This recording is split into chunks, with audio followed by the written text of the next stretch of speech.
Hey everybody, this is Herschel Furl from High School Top 200. This school review, school yearly review is brought to you by Fineline Barbers. Now, in September 2017, Vinnie from Fineline Barbers has teamed up with major barbering suppliers and a few other majoring supporting companies to create an Aotearoa barbering competition. Okay. Now, the idea behind the competition is to help bring industry recognition to our everyday barbers who are in the barbershop supporting and transforming lives daily through their respective works. Where barbers and barbershops from across the country congregate for that day. Please keep an eye out for the Facebook page and also the Instagram account where leading into the competition, all barbers who will be attending will promote through the social media accounts the work that they do to promote to the public, so that the public can also follow them throughout the year, and then on that day they can book that barber that they like, and then they can get a haircut from that barber on that day. So you can also you can book in advance so that you know that on that day you're going to get that barber that you like, that you've been following for the over the last year. You can go and also check out the booths and support also your own local barber that hopefully they will attend. There'll also be freestyle jam sessions there, as well as a load of prizes, deals, and barbering, and also barbering tools, and a range of categories on covering the fundamentals of barbering. And there'll be like food and live music and stuff like that. So what's going to happen is that the barber that you go to, let them know that they're barbering, the Aotearoa barbering competition is going to be in September of 2017. Get them to look out for the Facebook page and the Instagram account. Your barber can go to that Facebook page and then start promoting themselves on that Facebook page, so that when the competition day comes, people, so like for instance someone from Nelson might like a barber from Napier and follow them through that Facebook account, so that on that day they can come up to the Aotearoa barber competition and then get the haircut from the barber that they like on that day. Okay, so that's the idea of it, and then it'll be a full day thing, and then the competition will be on the night time. So all your barbers out there, all the barbers that you go to those barbers and tell them that there's a Aotearoa barbering competition. And the best thing about this competition is that you don't have to be a qualified barber. I know that there's a lot of barbers out there that do cut in barbershops that don't have certificates, and they may even be the best, and they're just the best because they're talented. I know a lot of guys who just started up in the garage and that were taught, and then they're just good at it because that's their talents. So they can also join into the competition as well, and if you're a solo barber, you can also join into the competition as well. So look out for Fineline Barbers Facebook page for that, and then go to him on Fineline Barbers on Facebook and then ask him more questions. Okay.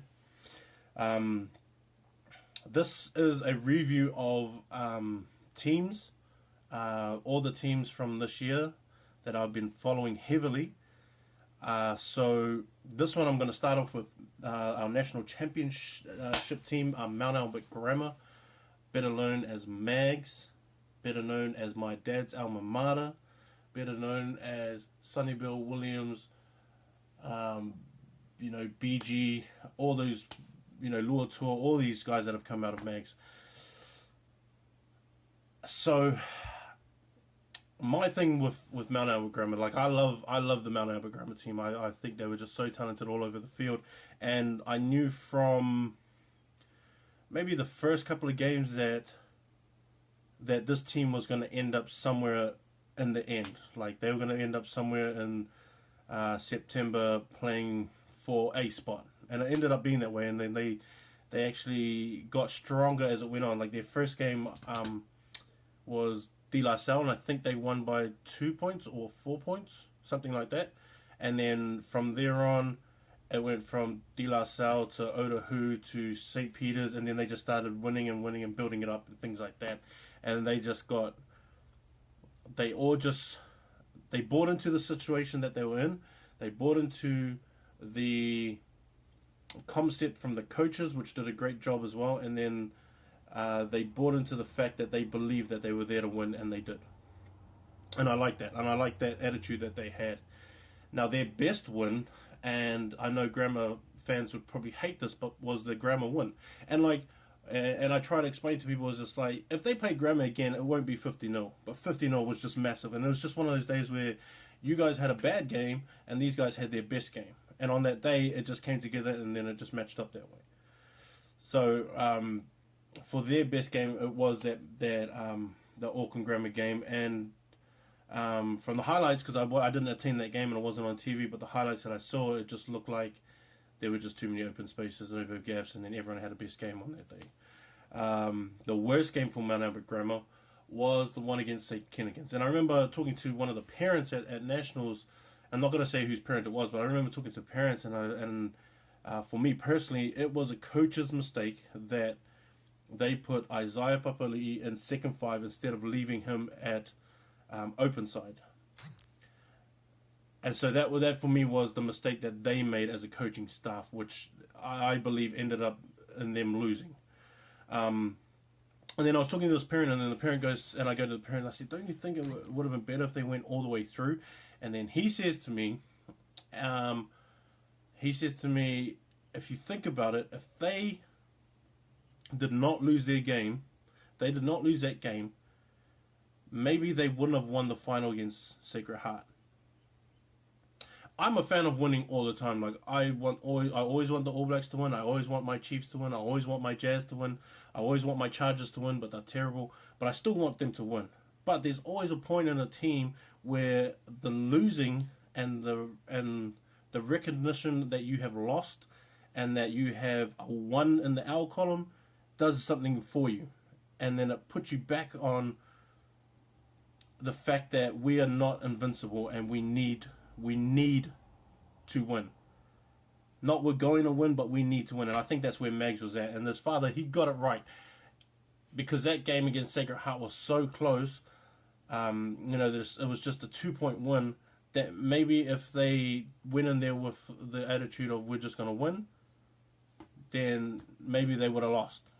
Maybe that would have been a big game, and maybe that we wouldn't be talking about them as national champs. Things like that. So Mags have a lot of guys leaving. I mean, they had heaps of guys from New Zealand secondary schools and Barbarians. So like 5 of those guys, that's a big number for 5. Rep players at the highest that you can get. They have a lot of guys leaving, but they have also like a really good crop of players coming back, a good group of players. So Oliver Shepherd was coming back, John Latu was coming back. Patrick Putsy's coming back, Kahurangi Morehu's coming back, Harley Maynard's coming back, Jack Casey Pickering is coming back, Makairi Wiki's coming back, Ben Young, and also Noah Foster. So like just from those names, and if you know these Mags guys, that's still a lot of speed coming back. So they'll be good on the backs, and then they've got some guys who can fill in and things like that. They have a pretty good under second 15 and also under 15s that they can sort of squeeze in there some players and sort of match them up. Rob Cobb, if I'm right, is young enough to come back another year and still be under 18. So if he came back, that'll be a big boost to them. But they have a good crop of players coming back, and so they are still going to be a contending team next year, and they're still going to be good. So if you have a look out for them, they have some players that are coming back that are going to be some really sharp players, and they're still going to be a good team next year. Maybe not better than this team. And this team, and you got to remember, I actually think this team that they had this year is actually better than the 2010 team that was the last one that won the Nationals, with Michael Fatialofa and Matt McGann and like those kind of fellas. I actually think that this team this year is better than that team, but that's just what I think anyway. Next year is not going to be as good as this year's team, but they're still going to be really competitive and still could actually challenge real heavily for that 1A competition. So the guys, I think John Latu is a guy that you should look out for. He's year 12 this year, but he's actually a young year 12, so he could have another 2 more years, which would be great because he's a beast, and when he grows into his body, he's going to be one guy to watch out for. Also, Patrick Putty and also Kahurangi will be other guys that I'll be watching out in the back line. And so even with those two, with Noah Foster and also Maynard, Harley Maynard, that's a good ass back line. So, you know, you got to watch out for them. I think that next year they are going to be a contender. They're losing a lot, so it's going to be interesting what the coaches do. But keep an eye out for them for next year, and congratulations again, Mags. National champs.